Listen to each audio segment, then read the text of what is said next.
Hello tout le monde, nous voilà rassemblés pour un nouveau décryptage. Nous y sommes, je vais vous parler de la nouvelle qui a fait trembler toute l'industrie de la mode rassemblée, la nouvelle Stan Smith vegan d'Adidas. En gros, Adidas qui commencerait à jouer dans le clan des marques éthiques et responsables.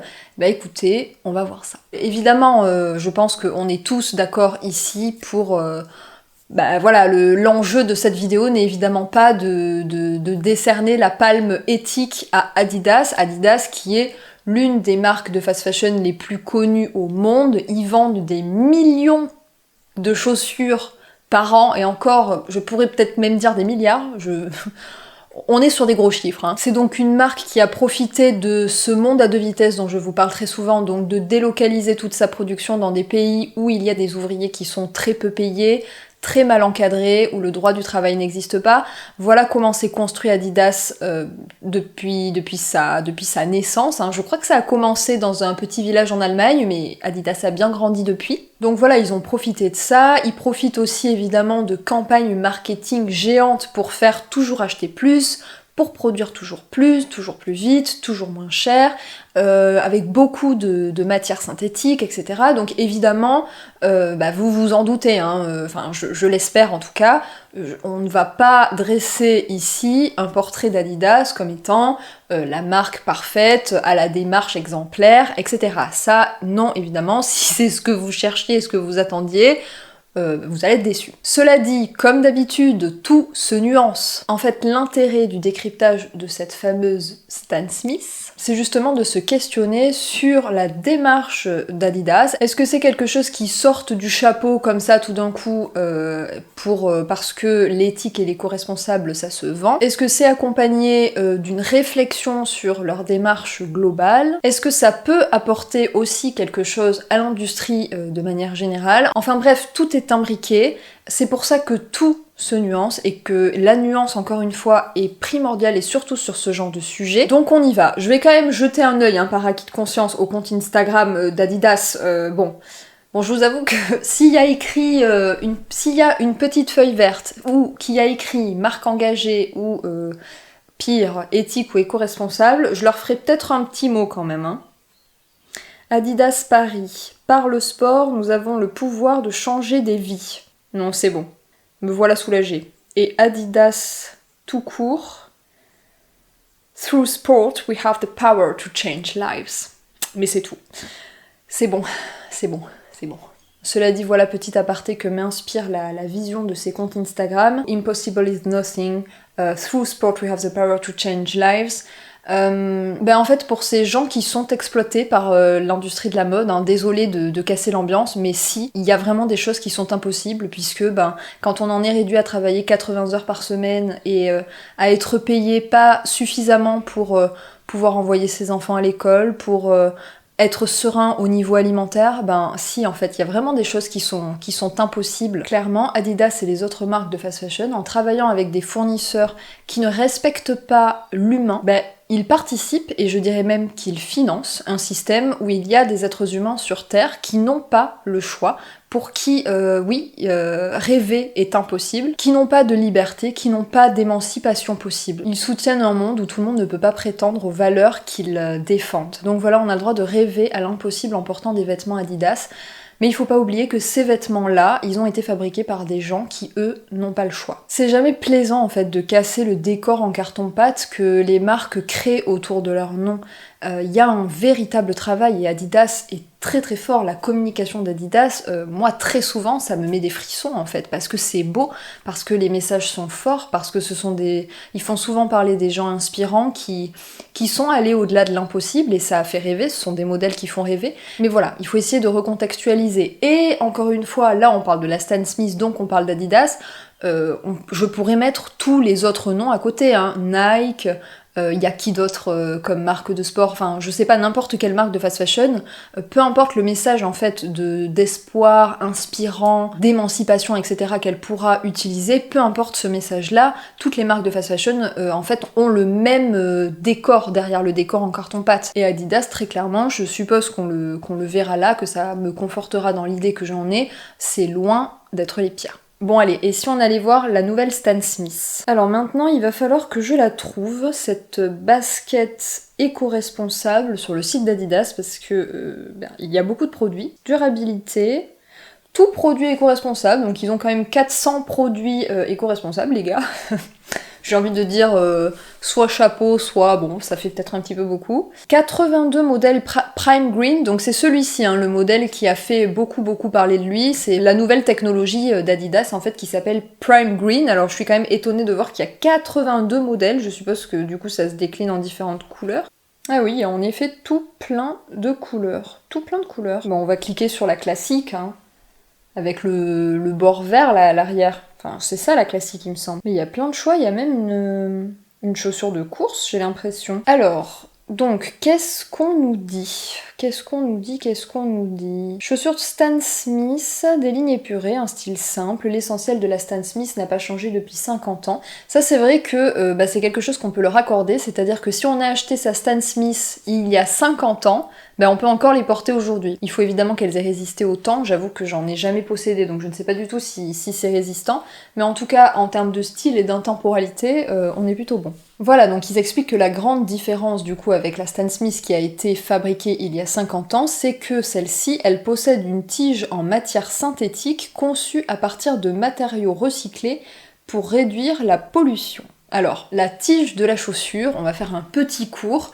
La tige de la chaussure, c'est en gros... bon, j'ai pas du tout le vocabulaire adéquat certainement pour en parler. Ah mais attendez, je vais chercher une chaussure, ce sera peut-être plus simple. La tige, en fait, c'est toute la matière qui constitue, donc à peu près là, au début du talon, jusqu'en haut. Donc tout ça. Tout ça, donc la majorité en fait de la matière de la chaussure, c'est la tige. Vous avez donc évidemment aussi la semelle intermédiaire, les lacets, donc la languette, mais ça vous connaissez. Et voilà, en gros, comment ça se passe sur la chaussure. Voilà ce que c'est la tige. Et donc là, Adidas nous explique que leur tige, elle est à 50% d'origine recyclée. Pour réduire la pollution, ça j'aime bien les petits raccourcis comme ça.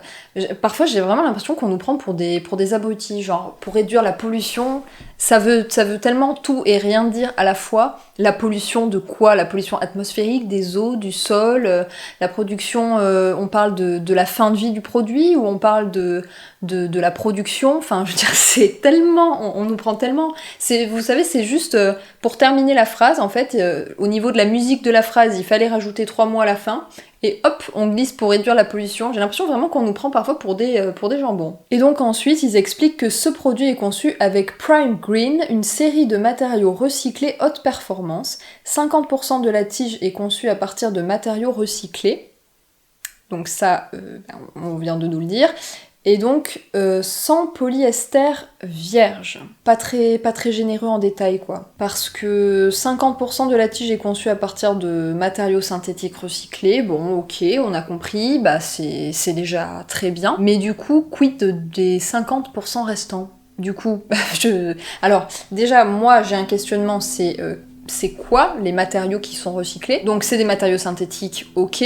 On peut supposer, c'est peut-être du PET, donc issu des bouteilles en plastique recyclé. Ça peut être du nylon, ça peut être du polyamide, ça peut être plein de choses. D'ailleurs, je me demande si c'est pas un mélange, hein, puisqu'il parle de matériaux recyclés, comme si c'était un peu un ensemble de matériaux. Mais bon, pourquoi pas, ils ont leur recette, ça s'appelle Prime Green, je suppose que c'est volontaire, le fait de pas expliquer ce que c'est. Mais du coup, ce que je trouve un petit peu dommage, c'est que, c'est quoi en fait le reste? C'est bizarre parce qu'ils précisent sans polyester vierge, donc pas de... comme s'ils n'avaient pas utilisé de nouvelles fibres de polyester. Ce serait super, mais du coup c'est quoi les 50% restants? Si c'est pas du polyester, c'est une autre matière synthétique du coup. Il y a vraiment pas de détails en fait, et ça c'est trop dommage. Parce qu'en fait il faut savoir que derrière cette nouvelle technologie du Prime Green, qui est un nouveau matériau à 50% recyclé, etc., je suppose qu'il y a des gens, des équipes de R&D qui travaillent dessus depuis des années en fait sur ce projet-là. Et c'est soutenu par les finances d'Adidas et c'est soutenu par la direction d'Adidas parce qu'ils ont envie de promouvoir une basket qui est plus éco-responsable. Alors pourquoi ne pas l'expliquer au public? En fait, c'est ça qui est vraiment navrant et énervant même, j'irais jusqu'à dire ça. En fait, on a l'impression qu'il considère que le consommateur s'arrête à ça, s'arrête à l'image qu'on lui donne, c'est-à-dire regardez cette nouvelle Stan Smith, elle est végane, elle est éco-responsable, elle est parfaite. Alors qu'en fait le consommateur il a besoin simplement qu'on réponde à ses questions et qu'on lui explique ce que c'est. Le Prime Green, c'est 50% de matériaux recyclés et c'est 50% d'autres choses, et voilà pourquoi on n'arrive pas à faire du 100% aujourd'hui, voilà pourquoi on travaille encore dessus, voilà ce qu'on peut encore améliorer dans les années à venir, et là, il y a rien du tout, il n'y a aucune information. Même quand on va après dans les caractéristiques, on sait que c'est une fermeture à lacet, super, il y avait qu'à regarder la photo. On nous rappelle que la tige est en matière synthétique, que la semelle extérieure est en caoutchouc. Là, moi, il me semblait avoir lu dans des articles de presse qu'en plus, il s'agissait de caoutchouc recyclé. Vous voyez, là, c'est même pas écrit, donc on nous rappelle que c'est Prime Green, super. Et on nous donne la couleur du produit, donc ça, c'est au cas où on serait daltonien. Calmez-vous tout de suite, les daltoniens. Mon papa est daltonien, je ne me moque pas des daltoniens, c'est très utile de savoir la couleur, je sais très bien. Mais bon voilà, c'est pour insister sur le fait qu'il manque quand même quelques informations. Voilà, donc c'est vraiment tout ce qu'il y a écrit sur cette fiche produit. Moi, j'ai quand même envie d'aller cliquer sur la basket qui a l'air d'être une basket de course, parce que ça m'intrigue énormément. La Climacool. Ce produit est conçu avec Prime Green, une série de matériaux recyclés haute performance, et donc la tige est faite à 50% de matériaux recyclés, pas de polyester vierge. Et puis ensuite, dans les détails, rien de plus, Il n'est évidemment nulle part fait mention dans ces fiches produits du lieu de fabrication des Stan Smith, puisque là on parle des progrès en termes d'éco-responsabilité sur la chaussure, mais tout ce qui est lieu de fabrication, conditions de fabrication, tout ça, niet. On pouvait s'y attendre évidemment, ça fait partie des principaux enjeux en fait qui concernent les marques de fast fashion. Dans quelles conditions font-elles travailler les gens qui créent leurs valeurs, donc leurs produits? Et là clairement, il y a absolument aucune information, on ne sait pas dans quel pays c'est fabriqué, encore moins dans quelle usine, donc dans quelle ville. Il faut toujours faire attention à ça quand on regarde les collections éco-responsables des marques de fast fashion, il faut vraiment avoir ça à l'esprit. C'est que même s'ils utilisent des matériaux plus durables, du coton bio, du polyester recyclé ou que sais-je, ils font fabriquer tout ça dans les mêmes usines que tout le reste. Il faut vraiment garder ça à l'esprit et vraiment dissocier ces deux aspects. Il y a certes le côté éco-responsabilité de la mode, mais il y a aussi tout un côté social qui n'est vraiment pas à négliger, parce que l'industrie de la mode est vraiment étroitement lié à tout ce qui est exploitation de l'être humain, donc clairement il faut vraiment garder ça à l'esprit et ne pas se laisser aveugler parce que la marque veut qu'on voit. En l'occurrence, elle veut qu'on voit qu'ils ont inventé un nouveau matériau, Prime Green, mais elle veut qu'on oublie totalement tout le volet social et que cette chaussure-là, elle a été fabriquée là où toutes les autres baskets d'Adidas sont fabriquées et donc pas forcément dans de bonnes conditions. Donc voilà ce qu'on peut retenir de l'analyse de la fiche produit de la Stan Smith. C'est pas grand-chose ce qu'on peut retenir. C'est simplement que voilà, cette nouvelle technologie Prime Green, elle met à l'honneur le recyclage. C'est une bonne chose parce que je sais que dès 2015, ils étaient déjà en collaboration avec une association qui ramasse les déchets dans la nature et dans les océans. Le fait en fait d'acheter ces déchets, ça permet de financer des emplois pour que des gens les ramassent, ces déchets. Donc ça a quelque part un impact positif, déjà parce que ça rémunère des gens pour ramasser ces déchets. Alors là, on pourrait creuser aussi, parce que je peux vous dire que lors de notre voyage autour du monde sans avion, on en a vu des ramasseurs de déchets et c'était clairement pas des gens qui avaient beaucoup de revenus. Très souvent, il s'agissait de personnes avec un âge assez avancé, donc certainement qui pouvaient plus avoir accès à des métiers vraiment physiques. C'était des gens qui avaient l'air fatigués, pas forcément en bonne santé, donc qui donnait l'impression en tout cas d'avoir peu d'argent. Voilà, encore une fois, il faut savoir comment sont ramassés ces déchets-là. Est-ce que je sais qu'il existe de vrais contrats pour ces personnes, parce que ce sont de vrais métiers. Ils peuvent avoir des contrats sur plusieurs années, ce qui leur permet d'avoir une sécurité financière sur le long terme. Bref, il y a plein de choses qui peuvent être faites pour que ce soit un modèle totalement vertueux. Mais là voilà, je dis ça parce qu'encore une fois, dans les vidéos de décryptage, on est là pour se poser des questions, pour essayer d'aller voir le plus loin possible. Mais je ne sais absolument pas dans quelles conditions les déchets réutilisés par Adidas sont ramassés. Je ne sais pas du tout. Mais toujours est-il que voilà, ça pourrait être un modèle assez vertueux de rémunérer des personnes dans le besoin pour ramasser des déchets, donc qui ne sont plus du coup dans la nature, et qui sont réutilisés dans des produits comme des chaussures qui ne sont pas lavés souvent. Donc vous savez que c'est souvent le problème de toutes les matières synthétiques, et notamment du polyester recyclé qu'on retrouve de plus en plus dans les vêtements, notamment dans les grandes enseignes de fast fashion, on retrouve le polyester recyclé partout. Ça reste un véritable problème parce qu'à chaque fois que vous lavez ces matières synthétiques, avec les mouvements dans le tambour de la machine à laver, elles relâchent progressivement tout un tas de microparticules de plastique qui finissent dans les eaux. Et en fait, ça contribue grandement à la pollution générale des océans. D'après un livre très intéressant d'une auteure émérite, il est même précisé que 35% du plastique que l'on retrouve dans les océans provient de nos vêtements. La source, c'est un rapport qui a été fait par le Parlement européen en 2018, et le livre, c'est le mien. Oui, je vous ai dit que j'allais essayer de le caser à toutes les vidéos. Donc voilà pourquoi le polyester recyclé, c'est pas forcément une bonne solution, c'est parce que vous le ramassez dans les océans, d'accord, mais en fait, il va s'y retrouver à un moment donné.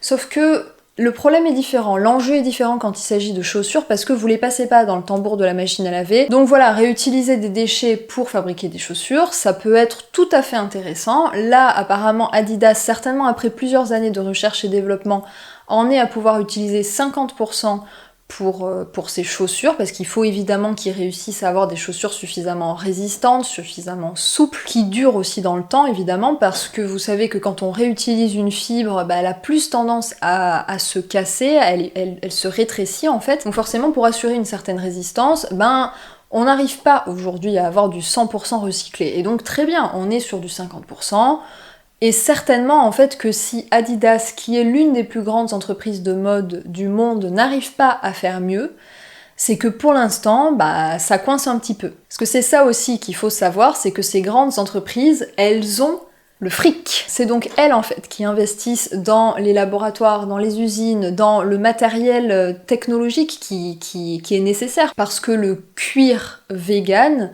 donc tous ces matériaux en polyuréthane, en prime green par exemple, ce sont des matériaux de haute technologie. C'est pas des matériaux que vous allez pouvoir faire dans votre ferme en permaculture, en résilience, etc. Évidemment que non, c'est vraiment des matières qui nécessitent une technologie de pointe. Et donc quelque part, ces grandes entreprises, elles ont un rôle à jouer là et elles peuvent réellement, même si c'est un petit peu embêtant de l'admettre parce que elles ont un peu écrasé tout le monde et elles ont profité de ce monde à deux vitesses, et c'est pour ça aujourd'hui que c'est elles qui ont tout l'argent, mais voilà, le fait est là. Aujourd'hui, c'est elles qui peuvent amener les nouvelles alternatives, qui peuvent financer du matériel qui pourrait ensuite être utilisé par d'autres entreprises de plus petite taille. Bref, elles ont vraiment un rôle à jouer et il est important et on ne peut pas leur enlever. Mais bon, du coup, vous l'aurez compris, il n'y a pas beaucoup d'informations sur les prime green, en tout cas dans les fiches produits. Je vais essayer d'aller creuser un petit peu. Ça risque de me prendre du temps. Donc je vous propose une petite pause musicale, le temps que je cherche les informations, parce que le site d'Adidas est bien fourni. Donc après moult recherches, je viens de tomber sur un communiqué de presse d'Adidas sur ce qu'ils comptent faire en 2021 et notamment avec la sortie de ce nouveau matériau qu'est Prime Green. Donc voilà, ils expliquent que des maillots de football en polyester recyclé à la version végétalienne de l'emblématique Stan Smith en 2021, pour la première fois, plus de 60% de tous les produits Adidas seront fabriqués avec des matériaux durable. Donc ça peut être du polyester recyclé ou du coton durable. Bon, coton durable, ça ne veut rien dire, coton durable. Il faut d'ailleurs savoir que Adidas fait partie des entreprises pionnières du label BCI, donc Better Cotton Initiative. On en a parlé dans la vidéo décryptage de H&M Conscious, qui sera dans la barre d'infos si ça vous dit. C'est en fait un label qui promeut un meilleur coton, mais c'est pas du tout un coton qui répond aux critères de l'agriculture biologique, alors qu'il est souvent nommé comme ça. On voit souvent coton bio, alors que c'est du coton BCI, donc c'est pas pareil. Enfin bref, si vous voulez un peu plus d'infos sur le label BCI, allez voir cette vidéo-là. C'est aussi dans mon livre. La meuf est insupportable. Ce qu'ils expliquent aussi dans le paragraphe d'après, c'est qu'ils n'ont pas chômé pendant l'année 2020 et qu'en gros, ils ont travaillé avec leurs fournisseurs pour créer les structures permettant de traiter les matériaux recyclés sur une grande échelle. Et ça, voilà, c'est ce que je vous expliquais. Il n'y a que des grandes entreprises comme ça qui peuvent vraiment avoir un pouvoir sur les fournisseurs et donc les pousser à investir pour que ce soit plus simple pour tout le monde finalement d'utiliser des matériaux recyclés, parce qu'ils ont un pouvoir sur leurs fournisseurs. Pourquoi ? Mais parce qu'ils achètent des quantités et des quantités. Donc très clairement, si Adidas se positionne et arrive à convaincre le fournisseur, le fournisseur va suivre et donc va investir de façon à permettre à tout le monde d'utiliser la technologie Prime Green. Alors je sais pas si c'est breveté ou quoi, mais en tout cas d'utiliser des matériaux recyclés à plus grande échelle. Voilà, écoutez, Casper Rosted dit exactement la même chose que moi. Non seulement notre engagement rend Adidas plus durable, mais il stimule également le développement de l'ensemble de l'industrie. C'est le PDG d'Adidas qui nous dit ça, tout à fait, et ça, on ne peut absolument pas leur enlever, ça fait grandir l'ensemble de l'industrie parce qu'ils ont la moula. Et en coopération avec des partenaires, Adidas développe du cuir végétal, du coton recyclé, ainsi qu'une chaussure de course particulièrement respectueuse du climat. C'est peut-être celle sur laquelle j'ai cliqué tout à l'heure, mais effectivement, il faut s'y intéresser à ça, parce que les chaussures de course éco-responsables, ça ne court pas les rues. Ça existe, mais ça ne court pas les rues. On parle en plus là de chaussures haute performance, parce qu'il faut évidemment pas s'abîmer les genoux, il faut que ce soit léger. C'est des produits qui sont très complexes, très compliqués, donc c'est d'autant plus difficile d'essayer d'incorporer de la durabilité, de l'éco-responsabilité là-dedans. Donc clairement oui, il faut s'y intéresser à cette fameuse chaussure de course. Les labels Prime Blue et Prime Green marquent les produits fabriqués avec des matériaux recyclés. Tout en offrant une fonctionnalité et une durabilité complète dans le sport, ils évitent le gaspillage et préservent les ressources naturelles. Ouais. Un petit paragraphe croustillant qui s'intitule « Restez juste dans les moments difficiles ». Ah, David, non, ce n'est pas le moment pour passer la tronçonneuse. Ça fait trop de bruit! La pandémie de coronavirus est également un défi de taille pour les fournisseurs. Adidas reste un partenaire fiable, adhérant à tous les accords et soutenant les fabricants avec un savoir-faire concernant la mise en œuvre de mesures d'hygiène imposées. Le respect des droits des travailleurs reste une priorité absolue. Donc là, je suppose qu'ils font référence au scandale Pay-Up. Je ne sais pas si vous en avez entendu parler. Je vous en ai parlé justement dans la vidéo décryptage de H&M, il me semble. En gros, pour vous la faire courte, en mars 2020, quand le monde a commencé à comprendre qu'on allait tous rentrer en confinement et que, par exemple, les boutiques H&M, Zara et compagnie allaient devoir fermer, tous ces grands groupes de fast fashion, ils sont partis en laissant du coup leurs fournisseurs en Asie avec les commandes sur les bras. Donc c'est-à-dire même avec des commandes qui étaient en cours, voire terminées. Comme les grands groupes n'allaient pas pouvoir les commercialiser dans leur boutique, ils ont dit niet, nous on s'en va. Et comme dans ce cas-là, ce sont les grandes enseignes de fast fashion qui ont tout le pouvoir, ces grandes enseignes sont juste parties sans payer et les fournisseurs n'ont rien pu dire puisqu'ils n'ont aucun pouvoir. Heureusement, il y a des associations de droits de l'homme, de lutte contre la fast fashion, etc. qui se sont interposées, qui ont lancé ce hashtag PayUp pour interpeller les marques pour qu'elles payent les commandes. Et il me semble qu'Adidas était au départ incriminé, mais il me semble aussi qu'Adidas a payé ses factures, ou en tout cas qu'il a annoncé avoir payé ses factures. Il y en a plein qui ne l'ont pas fait, soit dit en passant. Je pense qu'ils font référence à ça, et voilà, encore une fois, je viens d'aller jeter un œil, ils ont bien payé leurs fournisseurs. Qui précise ensuite qu'en conséquence, en novembre 2020, le célèbre Corporate Human Rights Benchmark a classé Adidas comme la meilleure entreprise au monde dans l'industrie du vêtement en ce qui concerne la garantie des droits de l'homme et des droits du travail dans la chaîne d'approvisionnement. Ça, c'est intéressant. L'article se termine justement là. On va aller voir ce que c'est, le Corporate Human Rights Benchmark. Ça m'a l'air fameux, cette histoire. Alors, about who we are. En gros, ils expliquent que ce sont un peu des investisseurs qui se sont rassemblés pour auditer, en quelque sorte, les marques. Donc il y a différents secteurs, il y a le secteur de l'habillement, mais il y a d'autres secteurs. Et donc ils se font un petit peu, en quelque sorte, un audit indépendant. Enfin, en tout cas, ils donnent leur opinion pour... je suppose que oui, c'est intéressant quand on est investisseur de savoir si on investit dans une marque pour qui les droits de l'homme ne sont pas vraiment intéressants. De un, déjà parce que on peut être investisseur et avoir un cœur, et aussi si on veut être cynique jusqu'au bout, c'est intéressant pour un investisseur de savoir qu'elle ne place pas son argent dans une entreprise qui travaille dans le futur Rana Plaza. Je suppose que ça a entaché quand même quelques marques au moment où des noms sont sortis, les noms des grandes marques qui faisaient travailler ces gens dans le Rana Plaza, donc ce bâtiment au Bangladesh qui s'est effondré en 2013.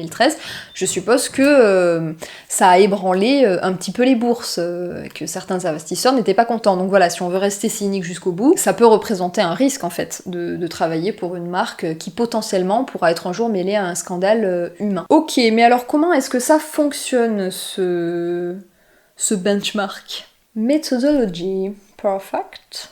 Donc, comment est-ce que ça fonctionne? Punaise, je viens de télécharger un document de 75 pages pour creuser comment fonctionne la méthodologie de Corporate Human Rights Benchmark. J'espère vraiment que vous me soutenez dans cette expérience, je fais ça pour vous. Bon du coup, on peut peut-être remettre un petit peu de musique classique, hein, le temps que je me farcisse le document.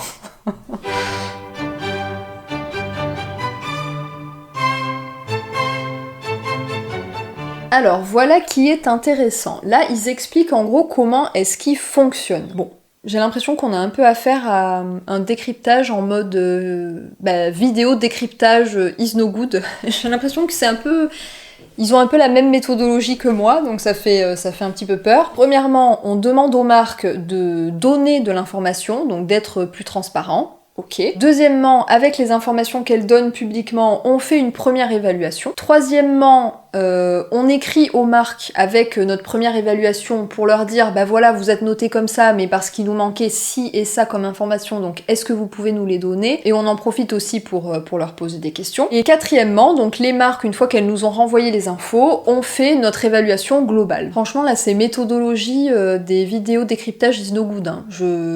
J'irai peut-être pas conseiller des investisseurs pour investir dans les marques que je décrypte quand même. Selon moi, il faut quand même déployer un minimum d'investigation pour aller voir derrière les lignes, derrière ce qu'on nous publie, derrière ce qu'on nous écrit. On l'a vu dans quantité et quantité de reportages qui existent aujourd'hui, que c'est pas parce que un fournisseur au Bangladesh va écrire dans son contrat que les employés sont bien payés, ne travaillent pas plus de 60 heures par semaine, etc., que les horaires supplémentaires sont rémunérés, etc. C'est pas parce que c'est écrit que c'est appliqué, et c'est pas parce que c'est écrit qu'ils ne font pas appel à la sous-traitance. Enfin bref, vraiment, le monde de la mode montre bien qu'il faut creuser davantage et que ça suffit pas d'avoir seulement ce qu'on nous dit. Enfin clairement, hein, ne vous basez pas sur mes vidéos décryptage pour savoir s'il faut investir ou pas. Bon, méthodologie, pourquoi pas, hein, si ça leur suffit, c'est déjà pas mal, c'est déjà un travail colossal, hein, de réunir ces informations, de se faire un avis sur toutes ces marques, bien sûr, ça représente déjà un travail colossal, et s'il fallait en plus mener une investigation pour chacune d'elles, ce serait démentiel. Mais bon voilà, ça reste du coup en surface. Et ce que je remarque, c'est que du coup Adidas promeut fièrement une première place. Ah d'ailleurs, on va aller vérifier, tiens. Mais voilà, il promeut fièrement une première place qui tient d'un truc ouais, pas terrible quoi. Alors du coup, si on va voir le classement. Ah d'accord, on a un rapport par marque. Punaise, c'est complet. Alors, j'ouvre le rapport d'Adidas, qui est... ne vous y méprenez pas comme je m'y suis méprise, je l'ai vu en premier dans la liste, je me suis dit « Ah ouais, en fait, ils sont vraiment premiers », mais non, en fait, c'est juste qu'Adidas, dans l'ordre alphabétique, c'est le premier. Voilà, c'est tout. Si ça se trouve, ils se sont trompés comme moi chez Adidas. Ils pensent qu'ils sont premiers, mais en fait, c'est juste que c'est les premiers dans l'ordre alphabétique. Ça y est, j'ai le rapport d'Adidas. Ah, ils ont une bonne note, 83,3 sur 100. Bon, encore une fois, voilà, hein, ça reprend plein de points différents. On va plonger dedans. Ça fait combien de pages, ça, encore? Vous me faites lire des trucs. En même temps, cette vidéo est en train de partir dans tous les sens. On est en train de mener une véritable enquête. On va de page en page. À un moment donné, il va quand même falloir que je me reprenne et que je termine cette vidéo, hein, parce que je suis avec vous là depuis déjà 1h30. Ah, bah ça commence pas terrible, c'est quoi cette affaire? En gros, ils attribuent une note de 0 à 2, 2 étant la marque le fait bien, et donc 0 étant la marque ne le fait pas bien du tout. Et donc je vois la deuxième ligne de ce document qui fait, j'ai pas réussi à voir combien ça faisait, mais j'ai l'impression bien 15-20 pages. À la deuxième ligne, le critère qui est regardé, c'est l'engagement à respecter les droits des travailleurs. C'est-à-dire, c'est un petit peu finalement ce qui m'intéresse, hein, dans toute cette étude, donc je comprends pas bien. Et donc ça a attiré mon œil parce que chez Adidas, ils n'ont que 0,5 sur 2, ça veut dire qu'ils ne le font pas bien. Et alors pourquoi est-ce que je vous lis ça? C'est parce que la raison pour laquelle ils ont eu 0,5, ça prouve bien qu'on est dans le niveau des vidéos décryptage. Donc du coup, je vous fais la traduction en français, hein, puisque c'est en anglais. Donc en gros, ils expliquent qu'Adidas a fourni un document sur les droits du travail, et ils indiquent que les politiques et les procédures correspondent aux lois locales et s'appuient relativement sur les principes fondamentaux du travail de l'Organisation internationale du travail. Donc en gros, le rapport dit ok, voilà ce que dit Adidas. Cependant, consistent with, donc ce que je vous ai traduit par s'appuie relativement sur, ce n'est pas un engagement suffisamment formel pour correspondre aux principes énoncés par l'Organisation internationale du travail, et que selon eux, du coup, parce qu'ils ont utilisé ce mot relativement, ça induit quelque part que c'est pas tout à fait ça, donc c'est pas bon. C'est écrit noir sur blanc, en gros ils expliquent que le mot n'est pas tout à fait bien.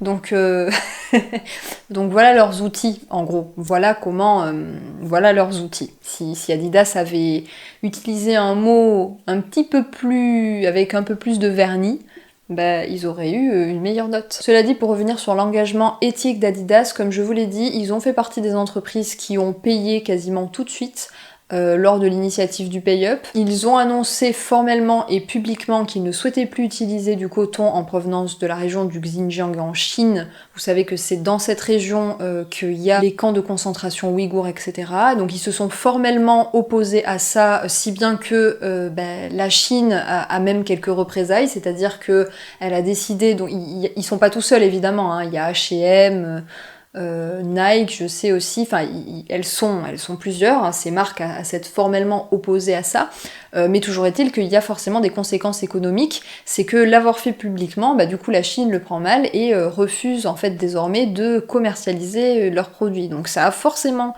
des conséquences économiques pour eux, puisque la Chine c'est quand même un assez gros marché. Mais voilà, toujours est-il qu'ils se sont positionnés, ce qu'a du mal par exemple à faire la France, hein, l'État, l'Union européenne, ils ont du mal à se positionner pour défendre les droits de ces humains qui sont enfermés dans des camps de concentration. Mais voilà, disons qu'Adidas se positionne quand même plutôt bien, je trouve, et puis fait aussi de belles promesses en termes d'éco-responsabilité, avec cette volonté de ne plus utiliser que du polyester recyclé, donc de ne plus faire appel à cette fibre synthétique avec des fibres neuves. Ils investissent aussi dans la recherche et le développement pour développer des matériaux durables, etc.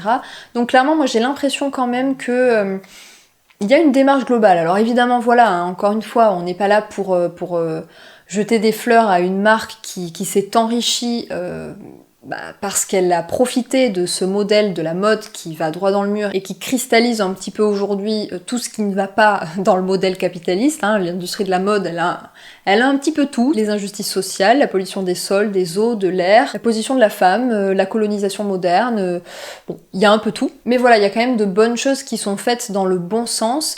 Et écoutez, j'ai envie d'y croire. Et donc concernant cette nouvelle Stan Smith qui a fait tant couler d'encre, il y a quand même beaucoup de marketing là-dedans. C'est pas un produit exceptionnel, hein, on l'a vu, c'est 50% de la tige qui est en matériaux recyclés.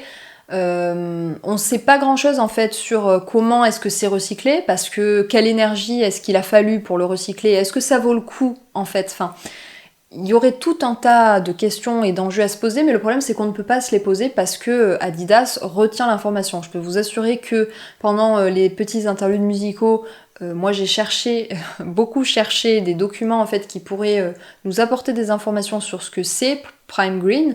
Est-ce que il y a eu des analyses de cycle de vie pour savoir est-ce que ça vaut le coup en fait de fabriquer ce matériau Prime Green par rapport à si on utilisait du polyuréthane tout seul ou du cuir, enfin bref, sans information, nous on ne peut que faire avec notre cœur, j'ai envie de vous dire. Et moi, bah, mon cœur il me dit que c'est pas forcément hyper intéressant. Là où je suis davantage intéressée par contre, c'est par la chaussure de course. La chaussure de course sur laquelle j'ai cliqué totalement par hasard parce que ça a attiré mon esprit, parce que clairement c'est difficile de trouver des chaussures de course, donc haute performance éco-responsable. Donc ça voilà, ça pour le coup ça peut être intéressant. Voilà, c'est tout pour cette vidéo, j'espère qu'elle vous aura plu, j'espère que vous aurez appris certaines choses. N'hésitez pas à me dire dans les commentaires si c'est le cas, n'hésitez pas aussi à me poser des questions, à me dire aussi s'il y a des marques que vous aimeriez qu'on analyse tous ensemble. N'hésitez pas à liker cette vidéo si elle vous a plu, à vous abonner à la chaîne si ce n'est pas encore fait. Et moi, en attendant une prochaine vidéo, je vous fais de gros bisous.